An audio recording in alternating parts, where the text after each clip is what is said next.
Hello friends, welcome or welcome back to my channel. I'm CS Jaspreet. I hope that you all are doing well and you're preparing for your December 2023 attempt.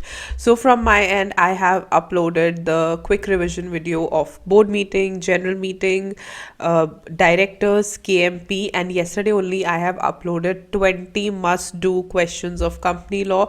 It comprises of numerical as well as few theory questions, but you should go through them. As in आपको थोड़ा idea हो जाएगा कि numerical questions हैं या दूसरे type के questions हैं वो किस तरीके से आते हैं. मेजरली न्यूमेरिकल क्वेश्चंस आपको उसमें मिलेंगे. So I hope that your preparation is going really well. One day before company law I will post the quick revision of important topics of part A, but for now I am telling you my secret for exemption in company law. So you'll be glad to know that in CS executive I scored exemption in company law. Since then, definitely it's my favorite subject. So I will tell you few things regarding how you can also score exemption in company law. क्योंकि पिछले कुछ दिनों से जब बच्चे discuss करते हैं अपनी बातें या जो जून में जैसा पेपर आया था उसके बाद दे फील लाइक कि how can we clear company law. So today I will tell you my secrets और what I have been using or what I have used for scoring exemption in company law, ताकि आप भी उसे use कर सको और exemption ले सको. अगर वीडियोस हेल्पफुल लग रही हैं, मोटिवेशन लग रही है, लेक्चर्स हेल्पफुल लग रहे हैं तो वीडियो को लाइक कर दिया करो. You can also comment below and please subscribe to the channel because that is the kind of motivation that you can give to me, and I always get motivated to post more and more of such videos. So let's start. The first thing which I will always say, and I have always told you, even in the earlier attempts also I used to tell you, but for now, especially after the results of June 2023 या दिसंबर के भी paper जैसे आए थे, तो ये सबसे ज़्यादा इम्पॉर्टेंट चीज़ है. You should do 100% preparation and no shortcuts. अगर कोई आपको एडिशनल इन्फॉर्मेशन दे रहा है, जैसे मैंने कल क्वेश्चंस दिए, मैंने कल बोला भी था शुरू में वीडियो के, आई टोल्ड द डिस्क्लेमर कि आपने सिर्फ यही नहीं करके जाने, करना आपने सब कुछ है. ये सिर्फ आपके रेफरेंस के लिए, कुछ हेल्प के लिए है कि आप थोड़ा प्रैक्टिस कर लो, उसके लिए है. कोई भी टीचर है, डोंट लुक फॉर शॉर्टकट्स कि अगर टीचर ने इतना पढ़ा दिया, because when we talk about quick revisions, when we talk about marathons, वो एक तरीके से आपने जो ऑलरेडी प्रिपेयर कर लिया उसकी क्विक रिवीजन होती है. कभी भी शॉर्टकट्स में मत जाओ. इंपॉर्टेंट टॉपिक्स है, आधा सिलेबस हम करके चले गए, आधा हम नहीं करके गए. That is the last thing that you should do to yourself. अगर आप क्लियर करना चाहते हो, right, and that too with exemption, you have to focus on 100% preparation. क्योंकि अंदर जाके ना एग्जाम हॉल में मेनी टाइम्स इट्स लाइक कई बार टॉपिक्स बड़े कॉम्प्लेक्स होते हैं. कॉम्प्लेक्स टॉपिक्स में से ईजी क्वेश्चन आते हैं, ईजी टॉपिक्स में से कॉम्प्लेक्स क्वेश्चन आते हैं. So you have to be ready according to that कि जैसा भी पेपर आए, I am able to attempt it. तो सबसे पहले तो 100% preparation is a must.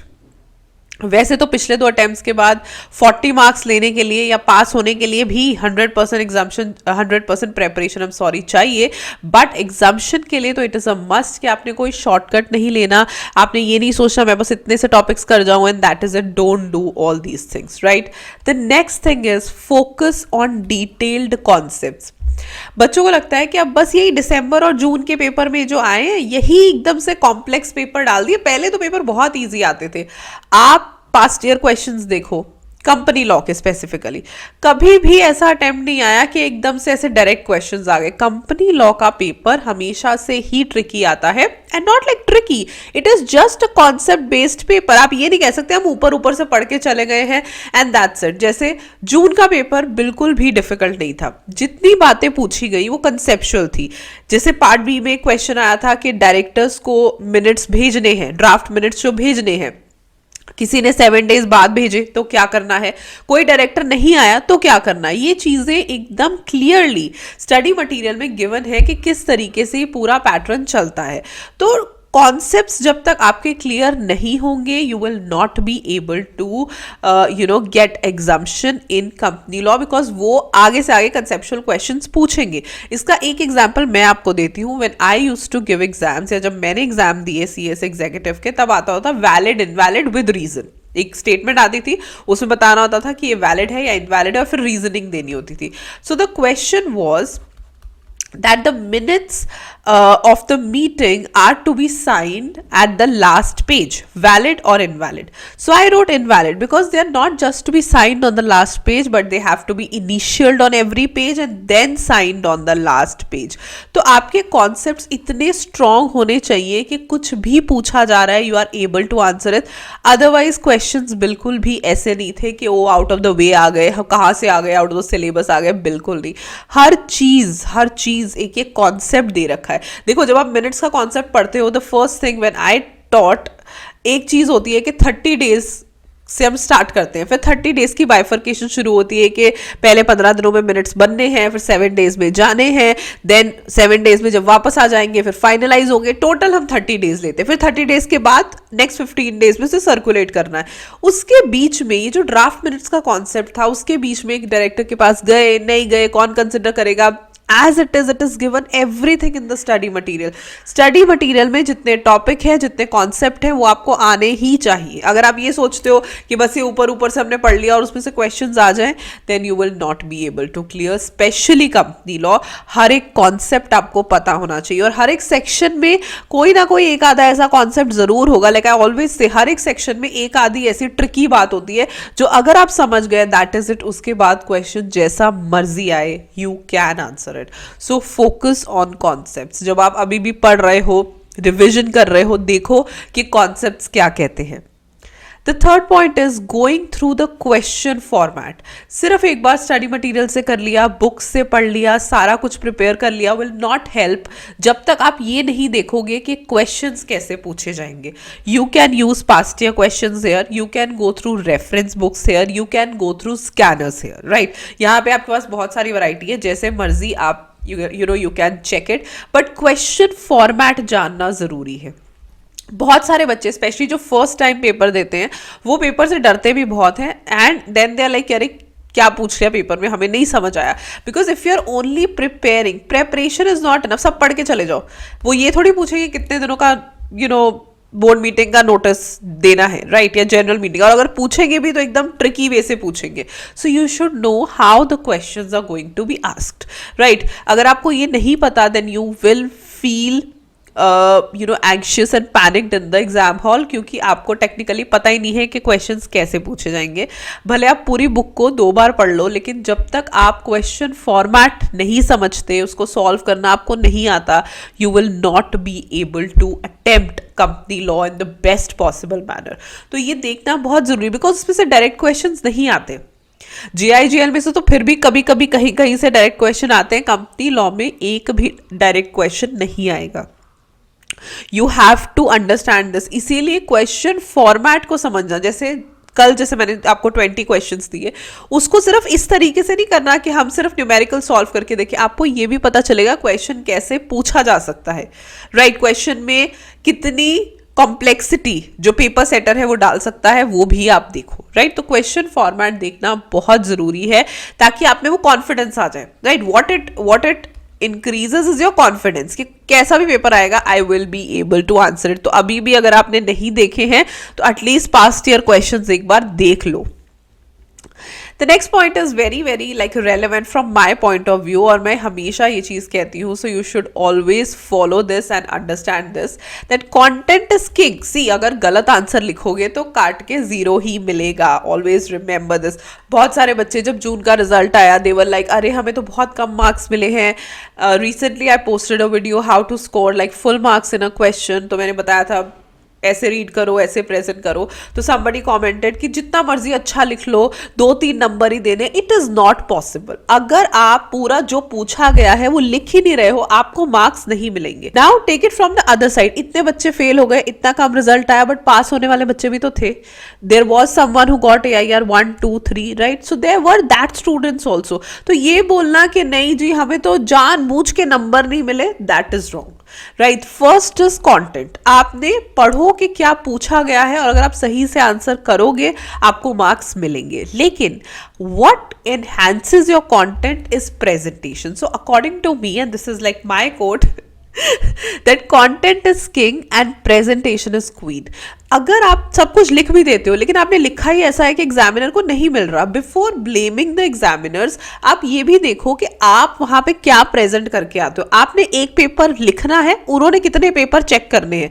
So always understand this thing. दूसरी चीज, आपका पेपर है, आपका रिजल्ट है, आपको ही फायदा मिलेगा if you right correct content with good presentation. For example yesterday when I was teaching the questions, आप देखोगे हर एक क्वेश्चन की जो स्टार्टिंग है, हर एक क्वेश्चन की स्टार्टिंग में वो पहले ही सेक्शन नंबर मेंशन कर देते हैं कि ये सेक्शन की हम बात कर रहे हैं. जैसे ही एग्जामिनर देखे उसे पता चल जाए इस बच्चे को सेक्शन पता है, a very good impression goes on, right.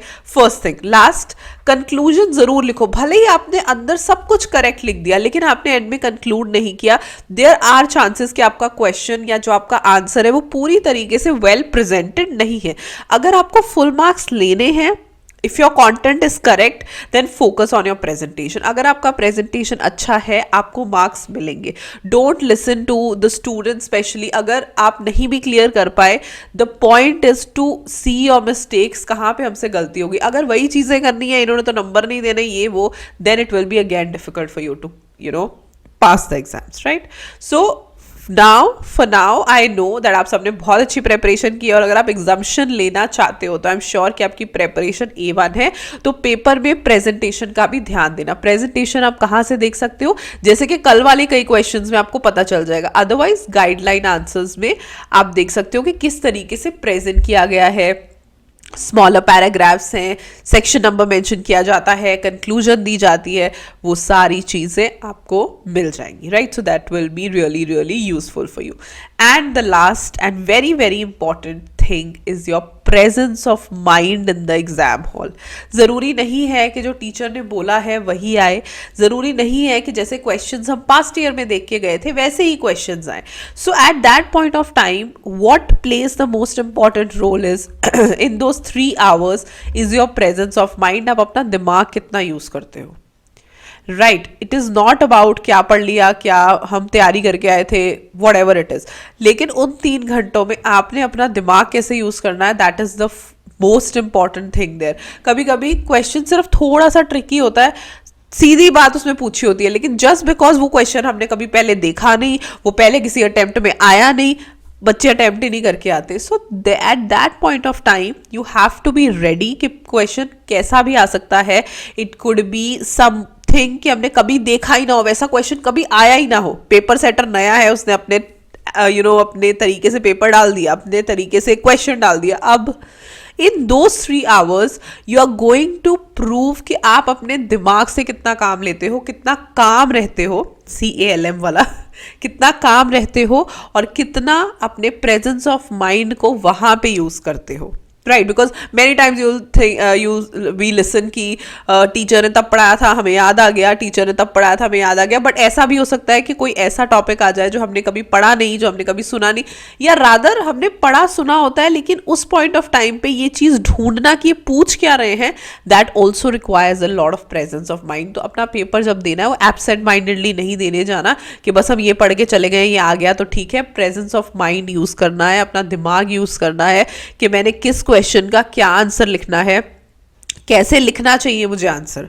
Right. Eight that point of time ये सारी जो चीज़ें हैं, ये सारे जो डिसीजंस हैं वो आप ही ने लेने और 3 घंटे में लेने और पेपर को भी अटेम्प्ट करना है. So remember this thing that in exam hall keep your mind open. Don't look around your friends कि वो क्या कह रहा है, वो क्या कह रही है, वो सब चीज़ें मत करना. अपने पेपर को अपने तरीके से करो, अपनी प्रेपरेशन पे सेल्फ बिलीव करके और अपना प्रेजेंस ऑफ माइंड यूज़ करके. And I can guarantee you कि आप ज़रूर एग्जाम्शन लेके आओगे. और अगर बोथ ग्रुप्स दे रहे हो, ये टिप्स जो है मोर और लेस सारे पेपर में यूज़ हो जाते हैं. आप AIR भी लेके आ सकते हो, राइट. बिकॉज अगर आप प्रेपरेशन अच्छी कर रहे हो, provided, right, it's not only the tips but also the preparation. तो अगर आपकी प्रेपरेशन अच्छी है तो आप अच्छे से परफॉर्म करोगे, आई एम श्योर, और आपका पेपर अच्छा ही जाएगा. So these are my tips because I scored exemption in company law, so I thought to give some tips to you. इसे यूज़ करना और बाकी सेल्फ कॉन्फिडेंस रखो अपने में. Don't fall for rumours, just believe it and 100% preparation करके जाओ, आपका पेपर ज़रूर क्लियर होगा इस बार। और पिछली बार का कुछ भी ऐसे सोचने की ज़रूरत नहीं है कि तब ये हुआ था, जून में ये हुआ था, उस जून को छोड़ दो। Honestly leave the results and everything, just focus on your December attempt. I hope this video helps. अगर अच्छी लगी तो लाइक करना। कंपनी लॉ से रिलेटेड नेक्स्ट लेक्चर जो आएगा 1 day before company law paper आएगा, एंड कल से we will start the preparation of JIGL. तो JIGL के revisionary lectures आएंगे, so make sure you subscribe to the channel and hit the bell icon so that whenever I upload a video you get notified. Thank you, bye bye.